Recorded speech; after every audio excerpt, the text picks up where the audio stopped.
بسم اللہ الرحمن الرحیم الحج اشہر معلومات فمن فرض فیہن الحج فلا رفث ولا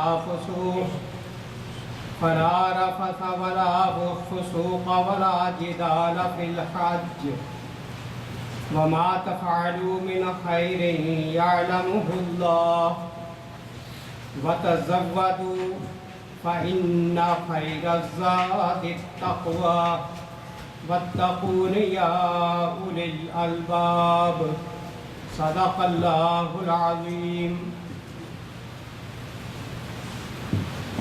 حج کے مہینے سب کو معلوم ہیں۔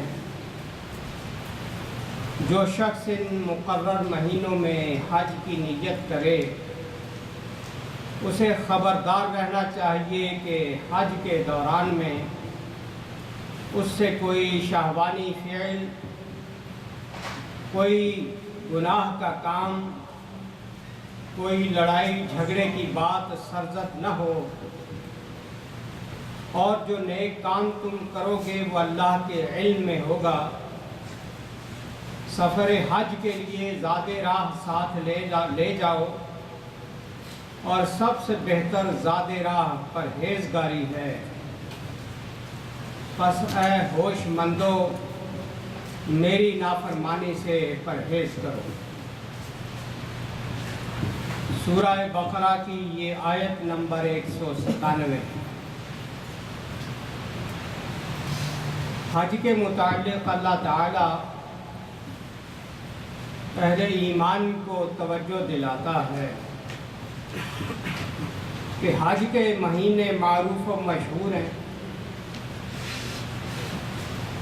اور وہ ہے شوال، ذوالقعدہ اور ذی الحجہ کے پہلے ابتدائی 10 ہیں۔ چونکہ لوگ یمن سے دور دراز سے حج کے لیے آتے تھے، اور گھوڑوں پر، اونٹوں پر، پیدل، تو سفر مہینوں کا لگ جاتا تھا۔ اس لیے حج کے مہینے، آج کل تو چونکہ چند گھنٹوں میں آدمی ہوائی جہاز کے ذریعے وہاں پہنچ جاتا ہے، لیکن اس زمانے کی بات ہے جب یہ سہولتیں موجود نہیں۔ اس لیے جو حج کے مہینے تھے ان کو محترم قرار دیا گیا کہ راستے پرامن رہیں، حج پر جانے والے قافلوں کو کوئی راستوں میں پریشان نہ کریں، انہیں نہ لوٹیں، نہ ان کا راستہ روکیں، نہ انہیں پریشان کریں۔ پھر فمن فرض فیہن الحج، جو شخص حج کا ارادہ اور نیت کر لے، فلا رفث ولا فسوق ولا جدال فی الحج، پھر اس پر لازم ہو جاتا ہے کہ وہ اپنے آپ کو پابند کر لے۔ احرام باندھنے کے بعد کوئی جنسی اور شہوانی سوچ و فکر بھی نہ پیدا ہونے دے ذہن میں، ظاہراً بھی نظر بازی نہ کرتا جائے، بلکہ قلب و نظر کو انتہائی پاک صاف رکھتے ہوئے حج کے لیے جانا۔ ولا فسوق، اور دوسری چیز دوران حج احرام باندھنے کے بعد اللہ فرماتا ہے کہ میری نافرمانی نہیں کرنا۔ جتنے گناہ ہیں جن سے میں ناراض ہوتا ہوں وہ کام نہیں۔ ولا جدال فی الحج، اور دوران حج کوئی لڑائی جھگڑا بھی نہیں کرنا۔ چونکہ اس زمانے میں بھی قافلوں کی شکل میں لوگ چلتے تھے حج کے لیے، اور اس زمانے کے لحاظ سے بھی حج کا اجتماع بہت بڑا اجتماع ہوتا ہے۔ جہاں اتنے سارے لوگ اکٹھے ہوں تو وہاں پر کچھ نہ کچھ ایک دوسرے سے